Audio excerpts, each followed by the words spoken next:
Tifa tuh bisa membayangkan nggak sih kalau dia harus bikin fake dokumen semacam itu? Ya. Dari pasca ke puasa udah salah kan? Belum nama-nama. Iya. Dan bentuknya harus mirip dengan kedaulatan rakyat di masa lalu. Atau yang lebih penting adalah ngapain juga politisi harus buat dokumen palsu. Kebohongan yang diulang-ulang akan menjadi kebenaran. Nah, fitnah, kebohongan disebarkan terus, akhirnya jadi benar-benar jadi seolah-olah benar gitu. Itu ya akhirnya daripada terus berkembang ya Pak Jokowi ini aja gitu. Ini dan dia merasa di antara terlapor ya. Roy Suryo dan lain-lain. Dia itu yang paling berat menerima perundungan dari Termul katanya. Ternaknya Mulyono atau buzzer. Termul. Kita.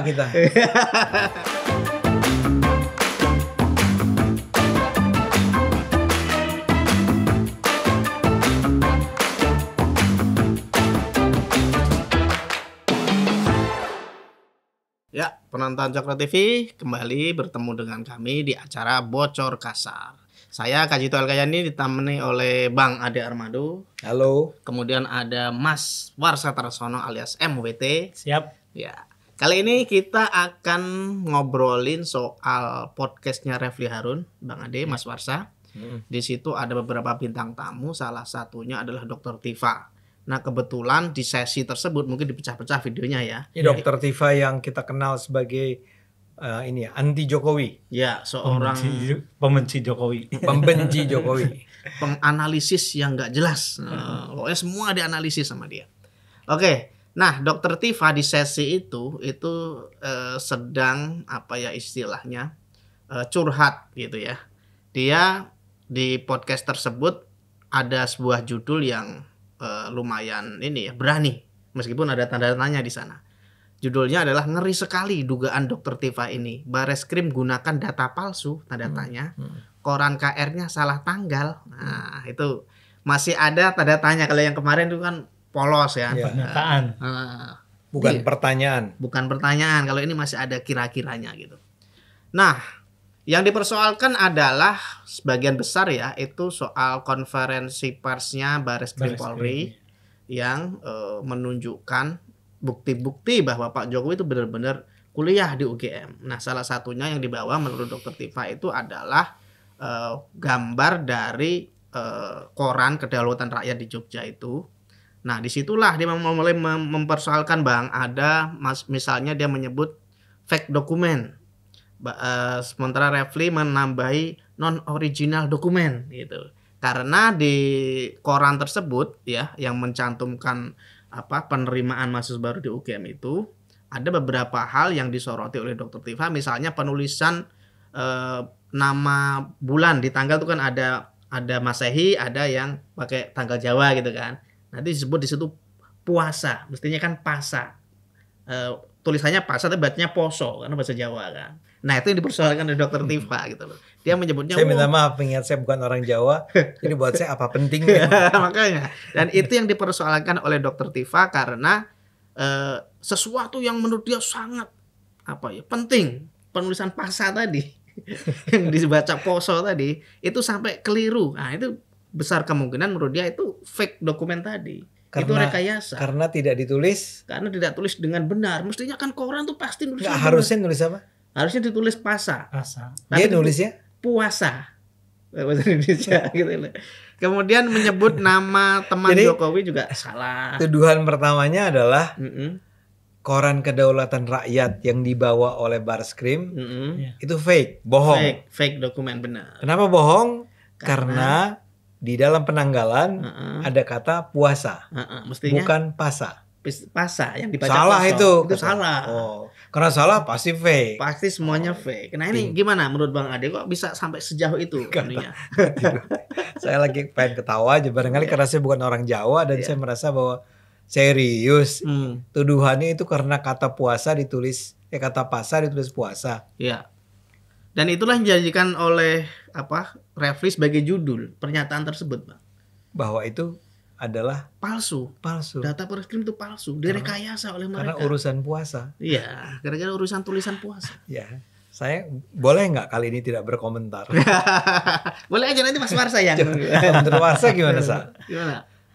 Ya, saya juga nggak tahu sih, karena saya Bukan juga Jawa. walaupun saya ada di Jawa Tengah. tapi pertama ya masa kecil saya juga bukan pengkonsumsi kedaulatan rakyat ya. Iya. Bukan orang Jogja sih kita Bukan ya. orang Jogja, jadi kita nggak tahu ya penulisan penanggalan gitu-gitu. Ya walaupun memang sih beberapa koran daerah menggunakan ya penanggalan ya nasional sama penanggalan Jawa. Betul. Itu nggak apa-apa, tapi bahwa benarkah, ini pertanyaannya sudah mengada-ada sih ya. Benarkah selalu ditulisnya kata pasa bukan puasa? Nah itu yang saya juga nggak tahu. Bagaimana? Artinya karena saya terus terang memang nggak memperhatikan ya. Walaupun saya tahu bahwa itu adalah ada penanggalan Jawa atau penanggalan nasional, ada dua-duanya, tapi persisnya saya nggak tahu karena ya memang ke daerah saya kalaupun saya suka baca itu Kenapa? ya maksudnya koran ya. Koran kedaulatan rakyat walaupun suka baca sekilas-sekilas aja. Iya. Nggak tahu nih penonton barangkali bisa bantu. Tapi Anda kan orang Jawa Tengah kan? Iya. Dimungkinkan nggak ada kan ini dimungkinkan nggak ada kesalahan seperti itu oleh kedaulatan rakyat. Itu mungkin sekali, Bang. Dan mungkin sekali kan. Karena tahun itu juga kan seperti nama ini saya. Tahun 80 ya? Iya, 80-an. Jadi 80 bahkan bukan 80-an. 1980. Betul. Itu human error-nya masih sangat besar kan. Iya. Dan kalaupun memang terjadi kesalahan dari penulisan pasa yang seharusnya pasa ditulis puasa, itu pun nggak membuktikan bahwa data yang ada yang dibawa Bareskrim tadi itu fake dokumen. Gitu. Iya. Bisa jadi memang dari internal kedaulatan rakyatnya yang ya mungkin agak ngantuk juga kali. Atau nggak tahu penonton barangkali bisa bantu juga nih. Iya. Itu sebetulnya kesalahan yang pertama apakah itu kesalahan? Kedua adalah apakah itu kesalahan yang menunjukkan bahwa itu pasti fake, itu pasti palsu, itu pasti bohong. Iya. Dan bahkan saya akan bertanya, memang masalahnya apa sih? Kenapa ini menjadi masalah besar soal keaslian koran itu? Kan itu nanti juga bisa digugat di pengadilan kan kalau memang mereka menganggap bukti-bukti yang dibawa oleh nggak bisa dipakai. Nggak bisa dipakai kan bisa digugat. Malah itu sebuah salah satu celah untuk membebaskan diri mestinya kan. Nah ini kenapa kok mereka mengumbar ini Bang, seolah-olah mereka itu meragukan UGM, meragukan Bareskrim, meragukan Bukan, mereka bukan meragukan. Apa itu? Mereka dengan sengaja ingin mengarahkan kita semua sebagai masyarakat agar meragukan, membuat opini gitu ya. Membuat opini agar kita ragu kan? Dan sebetulnya to some extent untuk derajat tertentu mereka kan sudah berhasil kali ya. Misalnya saja perdebatannya adalah yang paling utama adalah apakah Jokowi memang adalah seorang lulusan Fakultas Kehutanan. Oke. Kan itu yang paling inti. Kalau kita mau kasih garis bawah atau zaman sekarang pakai stabilo adalah pertanyaan itu kan. Nah sekarang kalau dia mengangkat soal koran kedaulatan rakyat tahun 80 itu dan di sana ternyata kata pasa ditulis puasa, itu relevansinya untuk membatalkan ijazah itu apa? Iya. Jadi yang paling krusial kan sebenarnya bukan itu ya, itu bukti tambahan aja ya, penguat aja kan. Penguat bahwa memang Jokowi kuliah di UGM. Ini polisi juga saking kepengen nunjukin bahwa ya kalau polisi saya ngerti lah, dia kan harus mencari bukti sebanyak-banyaknya untuk menunjukkan kepada publik bahwa Bapak Jokowi ini kuliah loh di UGM, ijazahnya ada kan gitu. Tapi kalau cuma ijazahnya ada barangkali dianggap kurang impresif kan. Betul. Dicarilah kapan dia masuk, diumumkannya di mana. Kebetulan ada di Kedaulatan Rakyat. Salah satunya. Cuman memang waktu itu kan koran di Jogja paling Kedaulatan Rakyat ya. Yang paling besar ya. Enggak, itu tahun 80. Belum banyak. Bukan cuma belum banyak, waktu itu pemerintahnya memang otoriter. Iya, Zaman Soeharto ya. Zaman Soeharto. Bener. Anda lupa bahkan. 1980 tuh eranya Soeharto. Betul. Nah, itu yang kita lupa itu. era Soeharto tuh misalnya di Bandung Pikiran Rakyat. Nanti nggak tahu Anda di kota mana? Brisbane. Brisbane. Dia dari Brisbane Australia. Di Brebes ada koran nggak? Koran lokal? Semarang. Kalau yang dulu sih kayaknya enggak deh. Tapi Semarang saya ada, tuh suka baca, ya paling yang dari Semarang, Suara kayak Merdeka. Suara Merdeka ya. Dan terus kayaknya ada koran-koran yang memang didistribusikan ke pegawai negeri atau guru-guru lah. Oh iya. Iya. Itu saya juga lupa. Rindang apa tuh namanya? Apalah. Suara Karya atau apa. Tapi poin saya adalah memang nggak banyak koran. Jadi mungkin memang cuma di Kedaulatan Rakyat ada itu. Tapi lagi-lagi kita udah belok nih. Karena intinya adalah yang tadi dikatakan oleh Dokter Tifa, fake dokumen. Ini Dokter Tifa nih bahkan menyelidiki semua kali ya. Iya. Dipelajari, oh ini nih. Dia nggak ada kesibukan kayaknya, Bang. Ya dia kan dokter. Dokter kan sibuk, Bang. Harusnya ya. Iya. Dia bukan dokter yang berpraktek. Nggak ada praktek kali dia. Coba dicari. Oke, Bang Ade. Kemudian yang dipersoalkan juga di sana itu soal istilah sarjana muda, Bang. Nah, Dokter Tifa mengatakan itu ngarangnya kebangetan katanya. Karena kalau Jokowi memang tertulis di sarjana muda, itu jangankan soal kosnya aja beda katanya. Ngomongnya aja beda. Saya nggak merendahkan sarjana muda ya. Tapi itu dia nggak merendahkan sarjana muda, tapi stratanya udah beda. Gaulnya udah beda nih gitu. Strata kosannya juga beda. Iya. Tempat kosnya beda. Tempat kosnya beda. Cara ngomongnya juga beda. Katanya. Itu gimana, Bang? Ada semacam istilah-istilah yang memperkuat argumen dia itu loh sampai kenapa dia mengangkat soal sarjana muda? Ya karena kan menurut data yang dia terima, Jokowi itu jurusannya itu sarjana muda. Dia kalau nggak salah nih Tifa ini ngomong bahwa ada formulir yang diisi Pak Jokowi, ada kode SM atau apa gitu yang menunjukkan bahwa menurut dia akhirnya itu dianggap sebagai sarjana muda gitu. Formulir itu formulir apa? Formulir registrasi ulang. Registrasi. Itu si Tifa dapat dari mana? Formulir registrasi. Nggak tahu itu data dari dia, Bang. Karena memang kan si Refli Harun juga di podcast itu sempat ngomong bahwa mestinya Dokter Tifa bawa bukti-bukti itu sebagai penguat di sini. Tapi ya dia nggak ini. Dia ngomong nanti kita ini gitu aja, nggak dipaparin. Jadi kalau buat sekarang pertama-tama yang paling awal harus kita pertanyakan itu formulir registrasi apa dan bagaimana Dokter Tifa. Apakah Dokter Tifa memang memiliki formulir tersebut? Nah, itu. Yang pertama itu ya. Dan menurut saya sebetulnya memang benar tuh yang disebut Refli. Ya Refli kan orang hukum ya. Iya. Jadi dia nanya, bawa nggak ininya? Kalau cuma ngomong, wah saya udah ketemu nih di formulir itu. Dia nulisnya SM. Di mana formulirnya? Adalah. Nanti kita bagi nanti. Kapan? Ya nanti aja kalau udah di pengadilan. Pertama kalau saya meragukan tuh ya. Meragukan bahwa dia menulis Pak Jokowi itu menulis SM. Jadi betul SM tuh sarjana muda kayaknya. Kalau betul itu tertulis ya. Tapi yang pertama-tama saya ragukan adalah apakah ketika itu tahun 1980 orang masih mengenal istilah sarjana muda. Kenapa? Saya kan seangkatannya Pak Jokowi nih. Di UI, Bang. Bedanya cuman saya di Jakarta, dia di Jogja. Betul. Dia UGM, saya UI. Kalau nggak salah nih, saya ulang nih buat penonton. Kalau nggak salah, ketika itu orang sudah tidak menggunakan istilah sarjana muda. Kecuali dia emang sekolahnya di sekolah kayak akademi gitu loh. Masih ada istilah-istilah gitu ya? Ya, karena waktu itu kan ada banyak akademi yang memang lulusannya tingkatannya bukan sarjana. Tapi sarjana muda. Tapi kalau dia kuliah di Fakultas Kehutanan, UGM, saya duga ya, udah nggak ada option mau sarjana pilih jadi sarjana muda atau jadi sarjana. Saya duga ya.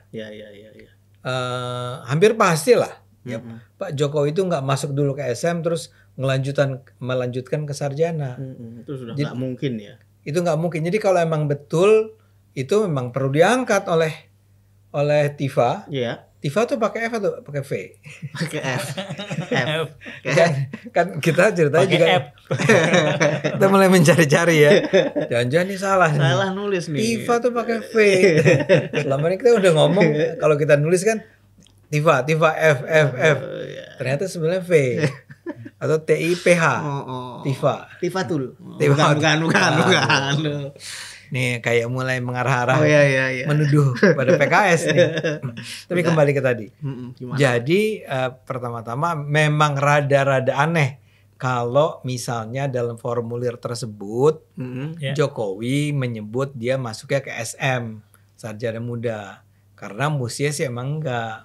Jadi Nah saya nggak tahu nih apakah di Jogja tuh memang gitu gaya gaulnya. Kalau sarjana muda, sarjana nggak gabung. mojo dia di kantin. Mojong, diem aja. Diketawa-ketawain, dibully sama sarjana. Kos-kosan beda. Gitu ya. Ada menerima kos khusus SM gitu. Atau menerima kos khusus S1. Oh iya. Buat saya sih itu mengarang bebas. Jadi saya percaya enggak lah. Itu datanya diragukan. Kalau saya ya, kecuali emang dia menunjukkan sebuah formulir. Yang saya akan tanya itu formulir dapat dari mana sih?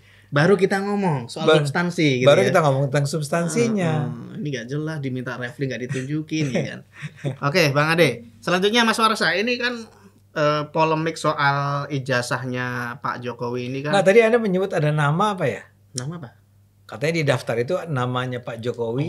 Nama temennya. Nama temennya. Kan di Andi apa sih? Anji ditulis namanya Andi kan sekarang dikenalnya sebagai Andi tapi ditulis di situ tuh Anji dengan DJ. Gitu. Gitu loh. Itu kenapa? Jadi apa? Kenapa jadi masalah itu fake masalah tadi. Ya. Seolah-olah fake dokumen. Iya, jadi seolah-olah bahwa ini sebenarnya Anji apa Andi gitu. Kalau bener Andi kok tulisannya Anji. Jadi itu yang menunjukkan bahwa ini itu bohong. Bohong jelas. Polisi itu menipu mengganti nama Andi menjadi Anji.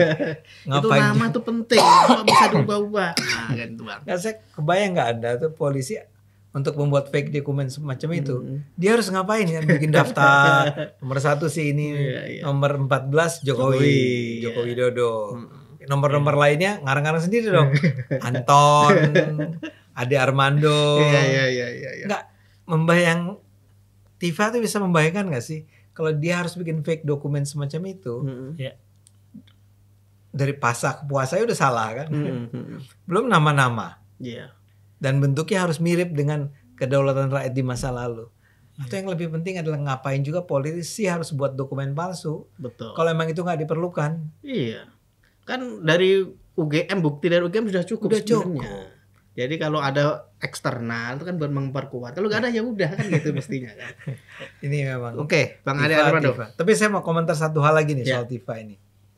Anda kan bilang nih, Tifa itu munculnya nggak sendirian kan? Nggak. 3 orang. Ada kuasa hukum ya kalau nggak salah ya. Iya. Siapa namanya? Wah, saya lupa.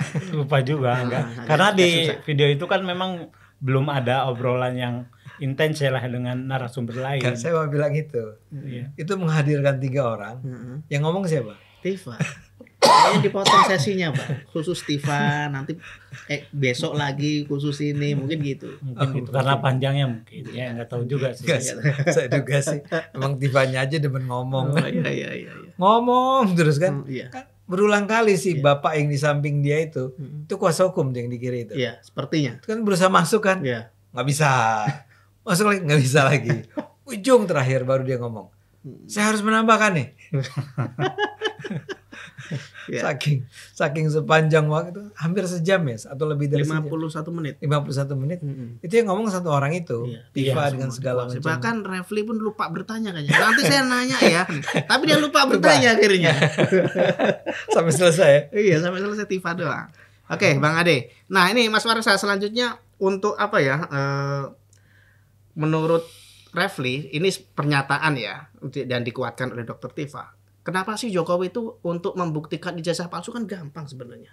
Tinggal tunjukin aja ijazahnya selesai. Ini kok sampai mau menjarain orang tuh kenapa gitu loh. Ini mana Mas Warsa menanggapi logika Dokter Tifa yang playing victim ya, seolah-olah jadi korban. Saya kan nggak perlu dipenjara kalau buktiin dokumen Anda asli, tinggal disebar di media kok gitu loh. Ini gimana Mas Warsa menanggapinya? Ya karena kan gini, kalau menurut saya sih ya Pak Jokowi lumrah lah melakukan akhirnya pengaduan istilahnya pengaduan ke pengadilan ya, ke polisi ya. Karena pertama narasi ini udah lama kan, narasi ini selalu digaungkan. Betul. Artinya memang mereka sedang membangun istilahnya tuh membangun bahwa Pak Jokowi ini adalah orang yang apa istilahnya punya masalah gitu ya. Ya, punya masalah ini makanya terus kemudian kan digulirkan terus terkait dengan ijazah gitu loh. Nah, Pak Jokowi kan selama dia permasalahkan kan tidak pernah ya ketika dia jadi presiden ya. Ketika dia jadi presiden tidak pernah menanggapi, ya biarin aja. Dia yakin dengan proses, ya kan dia dulu daftar sebagai wali kota, gubernur sama presiden kan sudah menggunakan dokumen-dokumen yang asli yang dia masa sih ketika itu palsu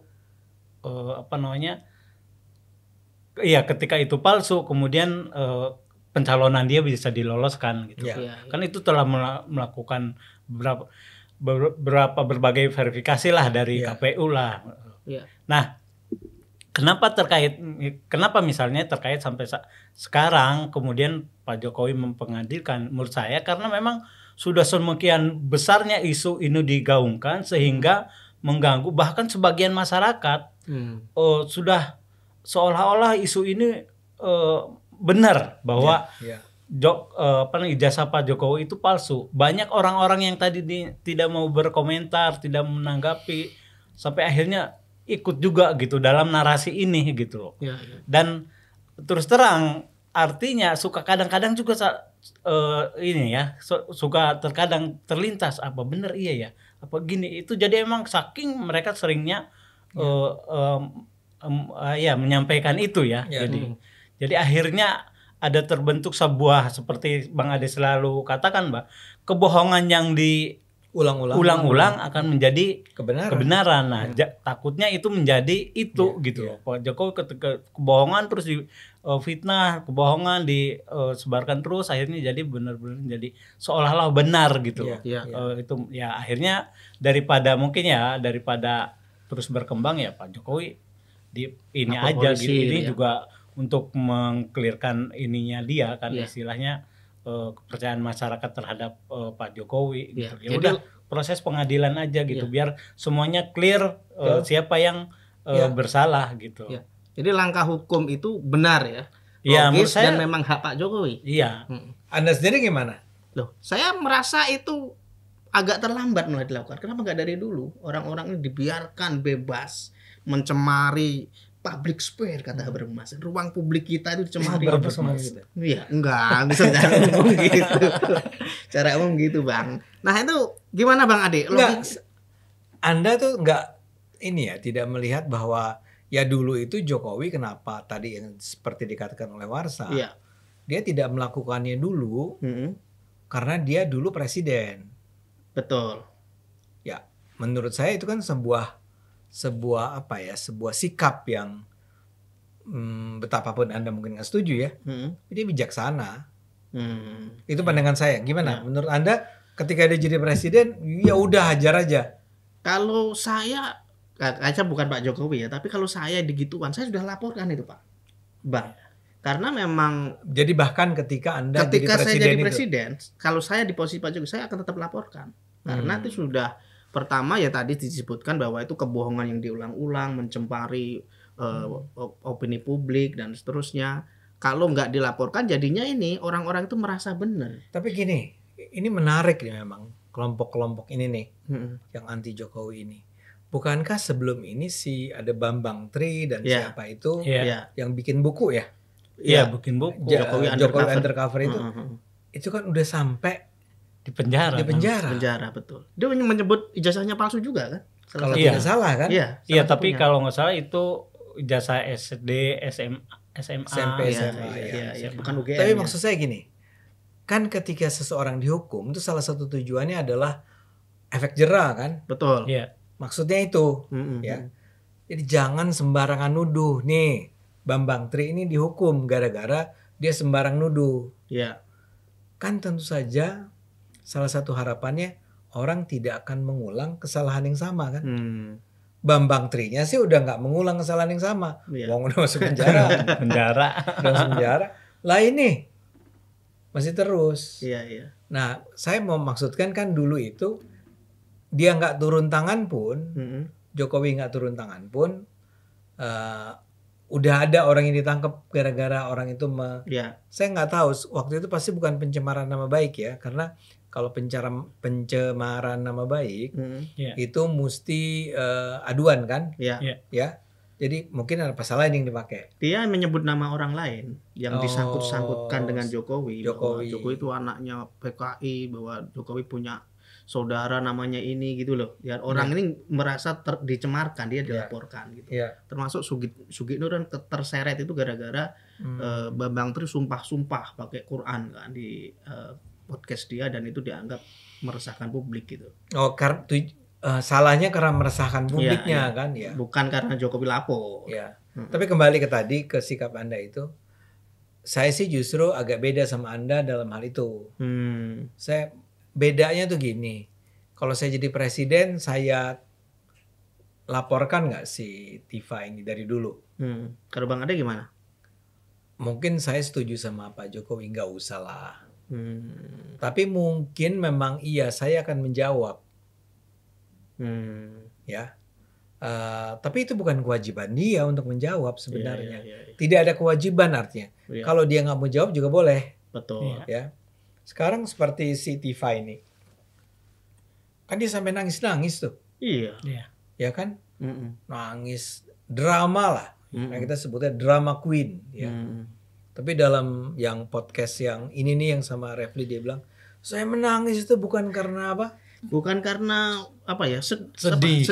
Bukan karena sedih. Saya marah. Enggak, bilang aja lu takut. Tapi sekarang kayaknya udah ada yang kasih ini nih, support. Nggak usah takut, kita berada di belakang ibu gitu kan. Nah, dia sampai nangis-nangis dan bilang bahwa apakah Pak Jokowi benar-benar ingin menahan saya seorang ibu rumah tangga apa ya? Saya tidak tahu. Ya itulah kalimatnya gitu, dia seorang ibu. Jadi kayak dia membangun sebuah ajakan untuk orang bersimpati pada dia sebagai seorang ibu, seorang perempuan yang sedang memperjuangkan kebenaran. Betul. Pak Jokowi kepengen menangkap saya, kan gitu. Dan disitulah terulang tuh kalimat apa namanya? Perlihatkan saja ijazahnya, ya kan? Itu yang saya ulang. Nggak ada kewajiban Jokowi menunjukkan ijazahnya kepada Ibu Tifa. Dan kalau menurut saya bahkan itu bukan satu jaminan bahwa kemudian Tifa dan kawan-kawan itu juga akan berhenti. Betul. Gitu loh. Itu bukan jaminan gitu. Itu hanya ya alasan. Artinya gini loh, bahkan sudah ada orang yang dihukum karena tuduhan itu masih persoalkan juga gitu. Jadi ya udah. Misalnya kita bayangkan aja apa yang terjadi kan. Kan emang Tifa, Roy segala macam sempat datang ke Solo kan? Ke UGM.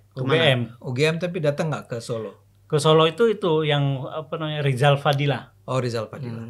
Yang ke rumahnya Pak Jokowi sempat. Tapi bayangkan si Pak Jokowi mengeluarkan ijazahnya, dia harus bongkar segala macam, dikasih. Ini ijazahnya, ya.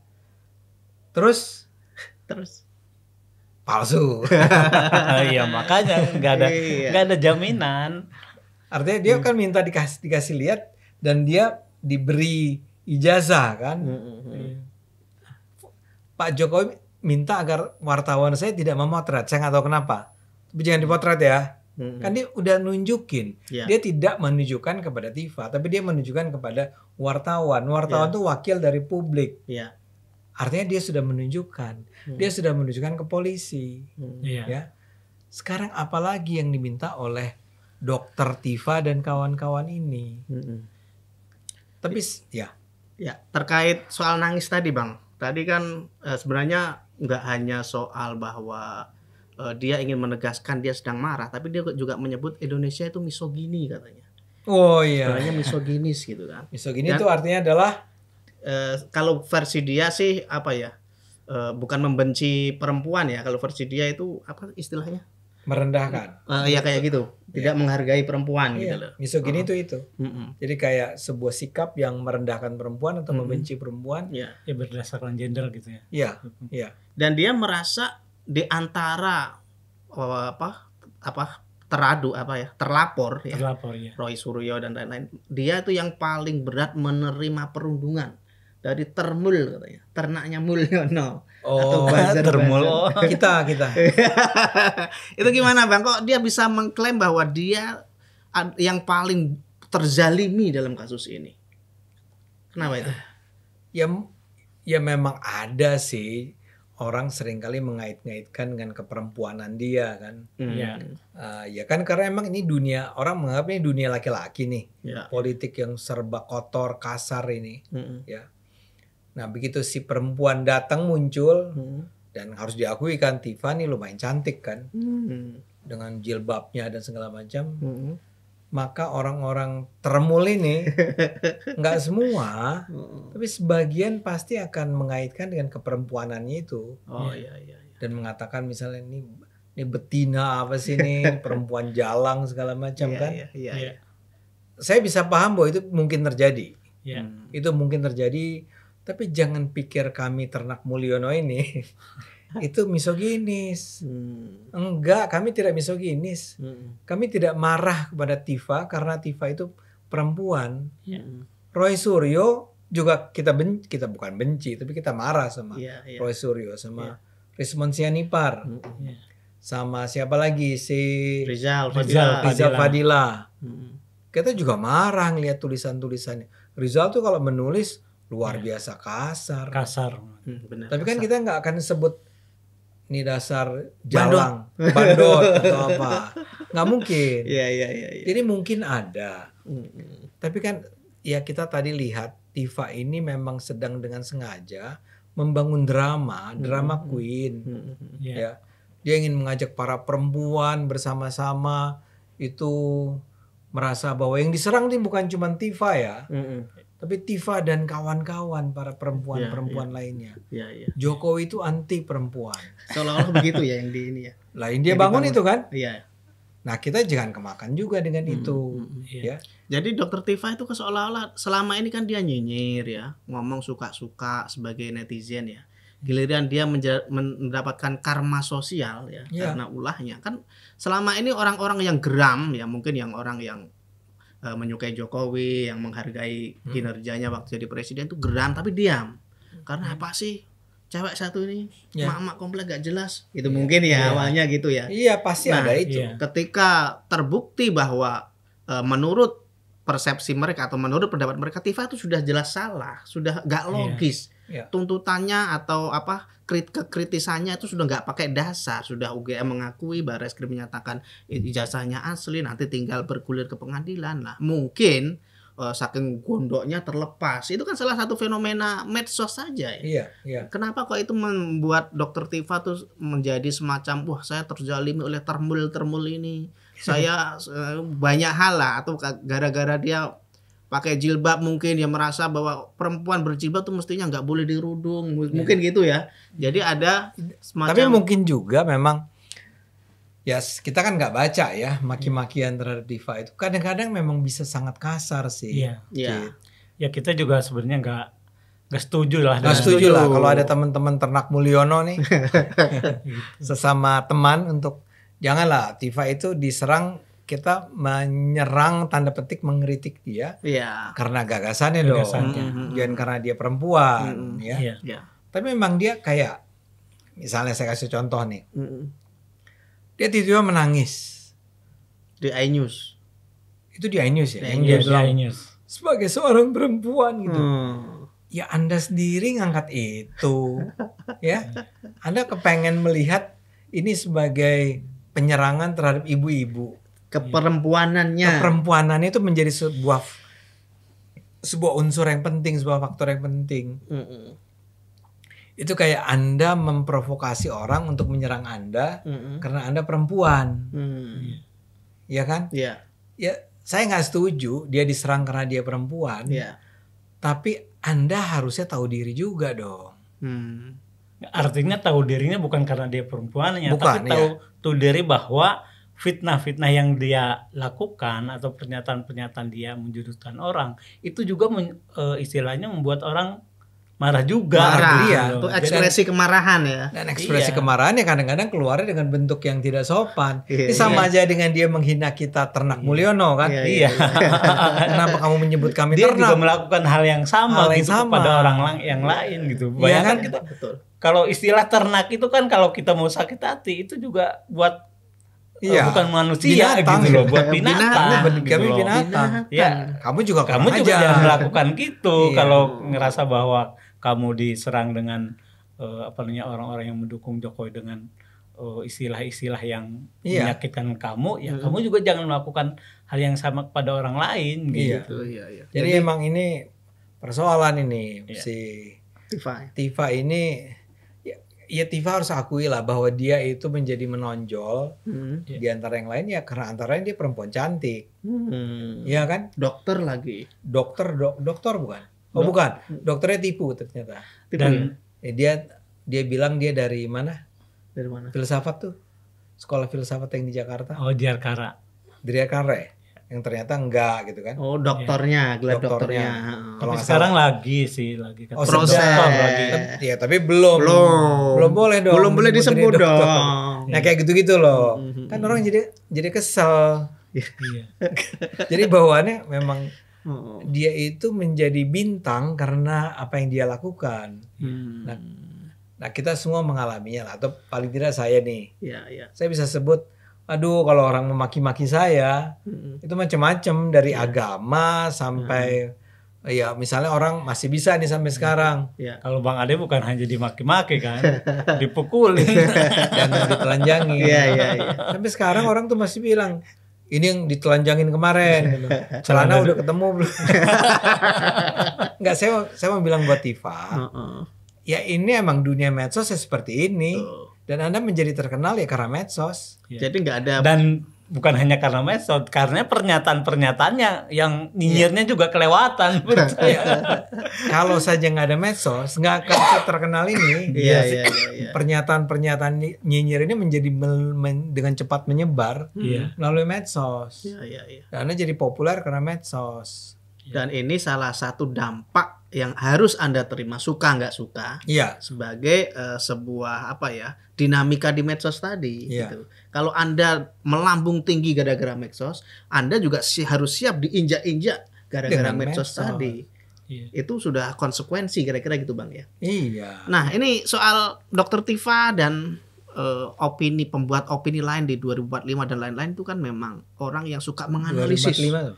2045 TV terus banyak lah ya. Banyak yang kanal-kanal kayak gitu. Mereka tuh hobi. Kalau Dr. Tifa kan Mas Solo ya. Kalau kayak 2045 kan memang kanal gitu banyak gitu ya. Mereka hobi menganalisis Bang. Padahal mereka bukan pakar apapun gitu loh. Mak-mak komplek tiba-tiba wah jadi detektif gitu. Ini pasti disebut misoginis lagi. Mak-mak kompleks. Enggak, ini pengandaian aja. Ada seorang mak-mak komplek yang tiba-tiba jadi seorang detektif gitu. Wah, ini ada kasus begini, puasa, kasus ritek, korupsi, PJB. Wah ini ada hubungannya sama Kaisang ini. Padahal nggak ada benang merahnya, nggak ada indikasinya. Yang mana Kaisang? Itu dulu ada kasus Sritek dikait-kaitkan dengan Kaisang. Itu contoh Bang. Sritek dikait-kaitkan dengan Kaisang. Pokoknya karena karena Solo ya. Karena Solo ada hubungannya. Ini pasti ada hubungannya dengan ini gitu. Banyak ada kasus seperti itu kan. Nah, Dokter Tifa juga begitu Bang.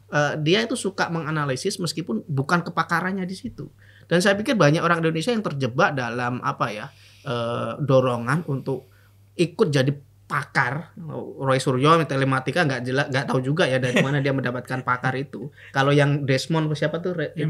Rismond itu memang ahli di situ ya. Nah ini juga menarik ini.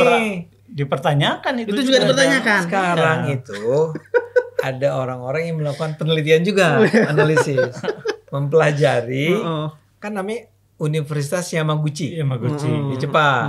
Itu ternyata ada database-nya. Jadi kalau kita misalnya Ade Armando itu pernah kuliah di sana. Ada database-nya terbuka untuk umum. Itu Anda tinggal tulis nama Ade Armando. Ya. Kapan dia lulus, nama disertasinya apa atau nama tesisnya, kapan dia masuk, dia dari bla bla bla bla. Harusnya ada. Rismon dicek nih sama tim Ternak Mulyono. Kan bales nih. Nanti nggak ada bro. Nggak ada ya. Berarti itu malah memperkuat bahwa orang-orang ini memang suka ingin tampak jadi pakar, tapi nggak punya kompetensi. Nggak tahu. Rismon masih membela diri sih katanya. Enggak, saya lulus. Mungkin ya mau Gucci yang lain.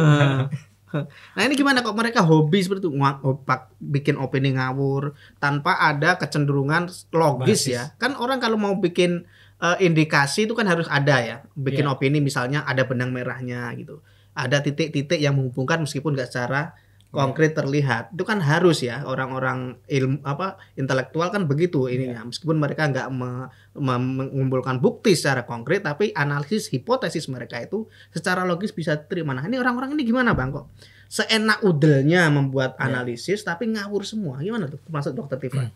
Saya kembali ke apa yang disebut oleh Warsa tadi. Itu kan sebelumnya datang dari orang yang namanya Goebbels. Joseph Goebbels. Kebohongan yang diucapkan hanya satu kali berhenti sebagai kebohongan. Kebohongan yang diucapkan berulang-ulang akan diterima sebagai kebenaran. Jadi apakah mereka nggak tahu bahwa mereka salah? Ya, mungkin, atau saya yakin mereka tahu. Ya kan? Mereka udah tahu. Misalnya kemarin itu Roy Suryo dan kawan-kawan, ketika dihadapkan dengan fakta dari Bareskrim bahwa Bareskrim mengatakan enggak, ini ijazah asli. Tapi mereka kan sekarang berdalih kita nggak bisa percaya sama Bareskrim. Ini harus ada sebuah lembaga independen. Kalau perlu ke Australia. Si Tifa, Dokter Tifa sedang menggalang suara dari diaspora di luar negeri. Ini kenapa sih Mbak? Tapi saya mau bilang itu bagian dari semangat mereka mengulang-ulang kebohongan.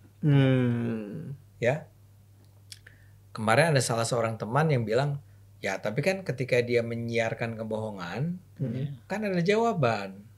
Ada orang yang terus juga ya seperti kita lah. Counter opini.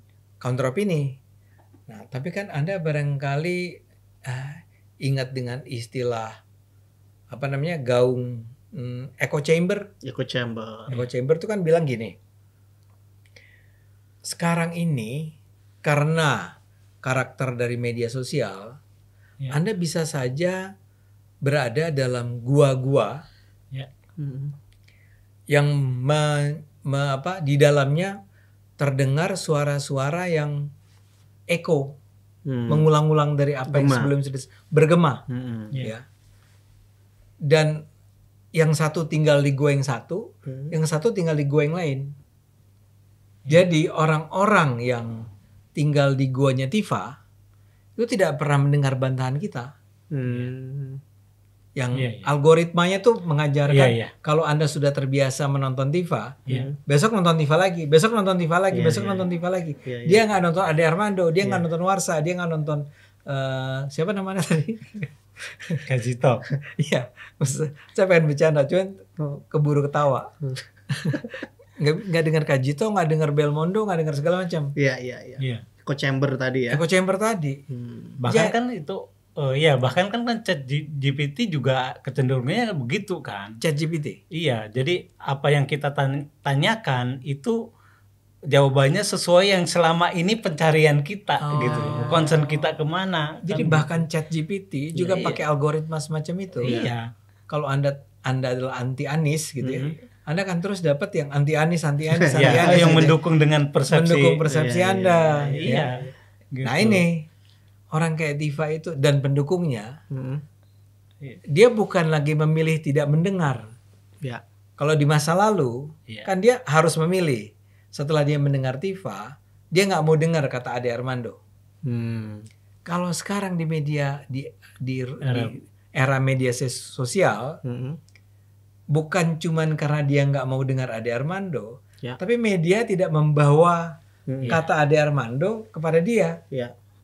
Jadi dia tetap percaya sama Tifa. Jadi ketika Tifa bilang saya seorang ibu-ibu, gitu, dia sedih. Ya, jawaban dari Pak Jokowinya nggak dapet dia. Mungkin karena itu Pak Jokowi malas juga nanggepinnya kan. Ya udah polisi ini ribet ini mama gitu ya. Tapi kalau polisi kan nggak mungkin. Polisi harus mendengar semua. Ngumpulin data, bukti kan. Tapi kalau mereka Roy Suryo dan segala macam, itu yang membuat saya prihatin ngelihat. Hey, lu tuh udah dikasih tahu bahwa itu asli. Masih ngeyel. Ngulang lagi. Dan itu klaimnya itu suka berlebihan itu, Bang. 1 miliar %. 1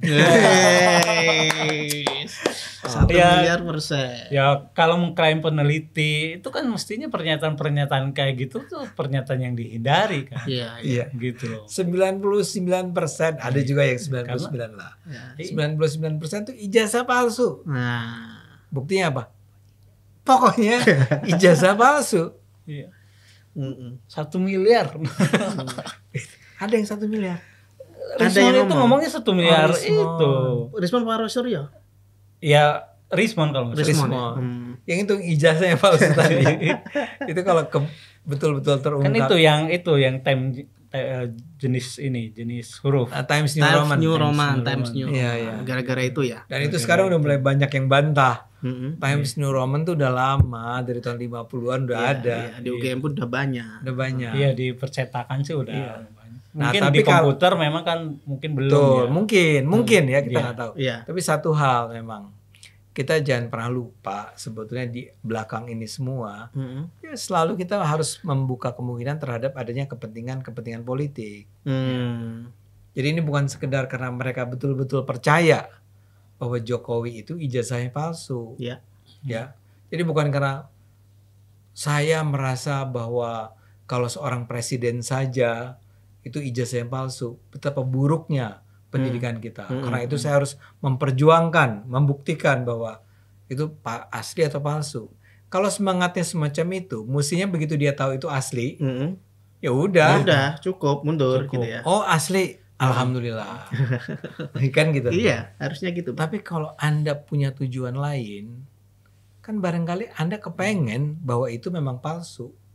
Kepengen bahwa terbukti ijazahnya Jokowi palsu. Iya. Karena ini akan menjatuhkan reputasi. Betul. Nah dalam hal ini makanya yang kalau saya nggak tahu ini udah mau terakhir kan? Iya. Saya akan bilang jangan lupa siapa sih yang didukung oleh Dr. Tifa ini? Siapa, Bang? Dia tuh pernah bilang ada seseorang di Indonesia ini yang kapasitasnya sudah menjadi Dirjen PBB. Bukan sekedar calon presiden. Siapa sah? Anies Baswedan. Oh iya. Dia bilang dengan pengalamannya Pak Anies itu bukan presiden dia itu. Ya Dirjen PBB. Sekjen PBB. Iya. Nah, ya gitulah kira-kira. Iya. Saya tutup di situ aja. Iya. Oke, Mas Pursa, ada tambah?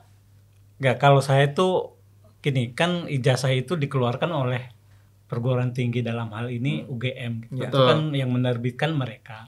Semestinya kan sebagai ya kita kemana kita ketika kita akan menyatakan bahwa itu palsu atau asli, itu kan sebenarnya harus kembalinya ke universitas yang mengeluarkannya kan, lembaga pendidikan yang mengeluarkannya, karena ijazah asli itu kan adanya cuma satu, adanya di pemilik kan. Iyalah. Tapi ya di universitas atau itu cuman salinannya.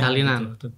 Artinya ketika sebuah lembaga yang sudah menyatakan bahwa itu asli mereka mengeluarkan, ya mestinya kita percaya lah. Betul. Karena kenapa kalau artinya kalau kita nggak percaya berarti ya kita nggak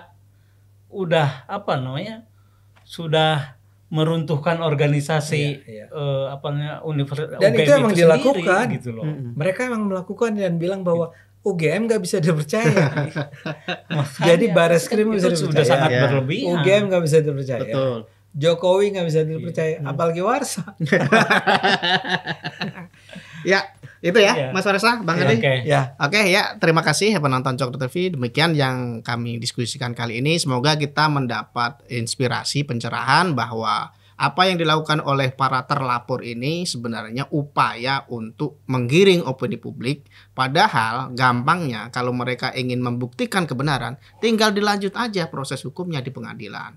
Apapun yang membuat bukti-bukti yang dibawa oleh jaksa nanti, oleh Pak Jokowi nanti itu diragukan, tinggal dibalikkan saja di sana.